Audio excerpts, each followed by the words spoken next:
Which president was the first to throw out the ceremonial first pitch of the baseball season?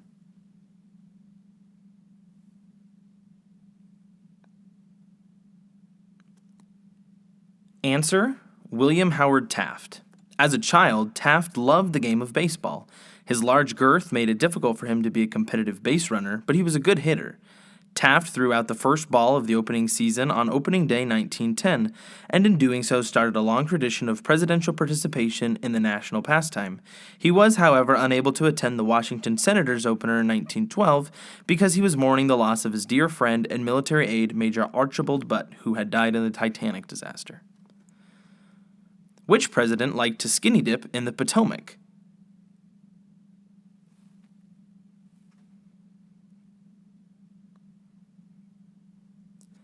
Answer: John Quincy Adams. Ironically, the most sober and seemingly straight-laced president was also the one who shed his clothes each morning to take a refreshing plunge into the Potomac River. Adams' forays to his favorite swimming hole were not without incident. He once had a servant row him out to the far bank so he could swim back. A passing storm caused the boat to capsize in the middle of the river, leading the most powerful man in America to fear for his safety.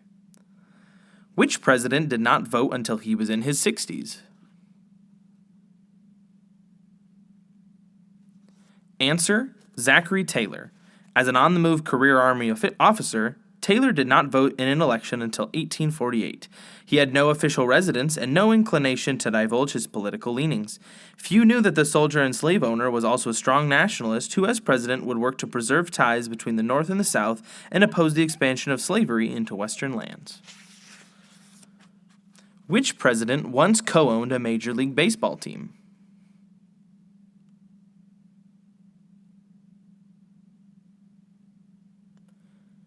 Answer: George W. Bush.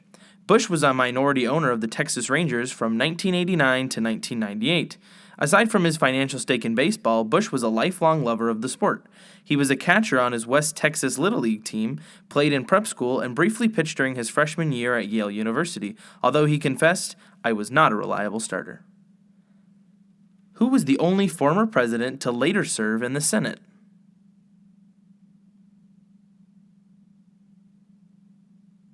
Answer: Andrew Johnson. After his tumultuous presidency came to an end in 1869, Johnson returned to his home state of Tennessee and remained active in the Democratic Party.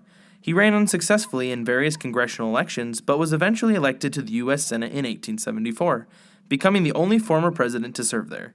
In his only speech from the Senate floor, Johnson denounced Ulysses S. Grant's Reconstruction policy. He died from a stroke in 1875. Which president was a peanut farmer?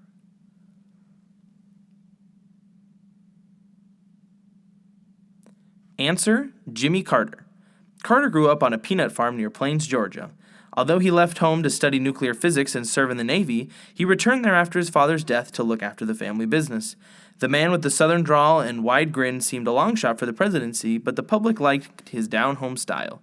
Peanut imagery proliferated throughout his successful campaign. Who was the first president to be born outside the 48 continental states?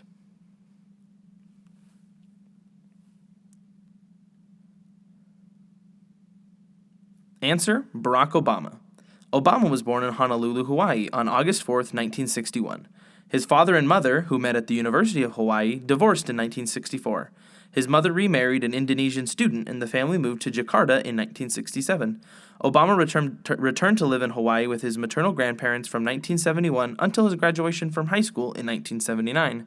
Of his childhood, Obama has written, quote, "The opportunity that Hawaii offered to experience a variety of cultures and a climate of mutual respect became an integral part of my worldview and a basis for the values that I hold most dear."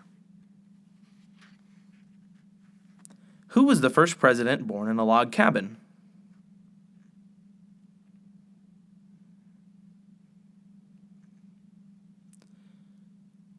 Answer: Andrew Jackson. Jackson was born into poverty in 1767 in the backwoods of the Carolinas. His Irish father died before he was born, and his mother passed away when he was 14. Despite these disadvantages, he became a lawyer, planter, and general. His presidential campaign drew on the log cabin as a symbol of the common man and allowed Jackson to connect with ordinary citizens. In fact, Jackson was so invested in the power of the people that he liberally used his presidential veto to protect Americans from their own government. This earned Jackson the wrath of Congress and many political enemies, but secured him loyal voters who saw to his reelection. Which president signed legislation establishing the Smithsonian Institution?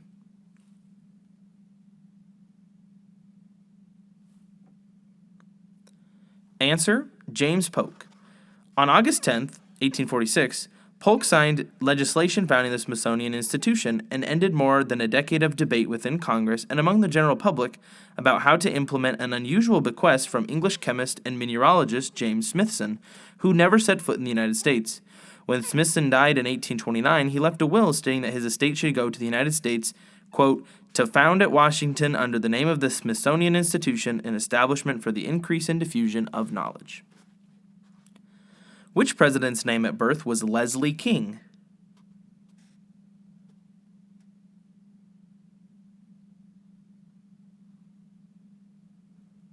Answer: Gerald Ford.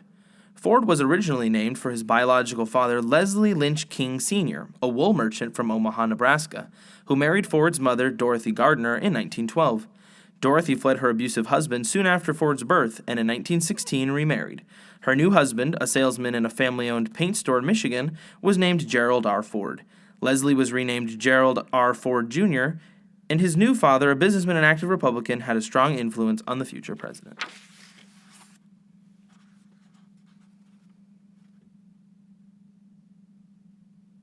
Which president was the owner of a profitable whiskey distillery?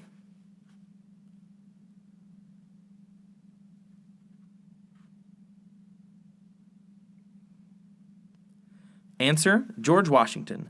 Whiskey was one of Washington's most important business ventures at Mount Vernon. At peak production in 1799, the distillery used 5 stills and a boiler and produced 11,000 gallons of whiskey. With sales of $7,500 that year, it was perhaps the country's largest distillery. Washington's plantation manager, James Anderson, a Scottish man with distilling experience, urged him to start the venture, which was also an efficient way to use unsold ground wheat, corn, and rye. Who was the tallest president?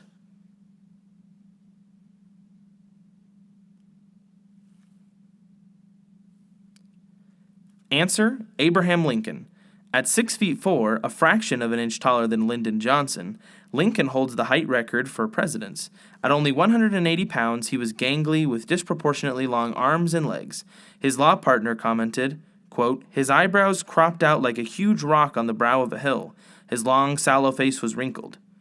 Unquote. Not a pretty picture. But the great emancipator seemed to accept his physical shortcomings and was even known to joke about them.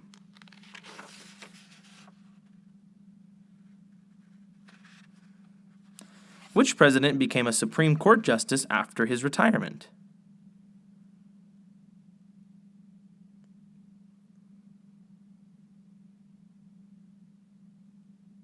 Answer: William Howard Taft. A graduate of Yale and Cincinnati Law School, Taft loved law but was unsure about politics. At the urging of his wife, Nellie, and mentor, Theodore Roosevelt, he reluctantly accepted his party's nomination for the presidency in 1908, calling the presidential campaign, quote, one of the most uncomfortable 4 months of my life, unquote. After losing the 1912 election to Woodrow Wilson, Taft served as a professor of law at Yale and was later appointed by Warren Harding as Chief Justice of the United States, a post he considered his greatest honor.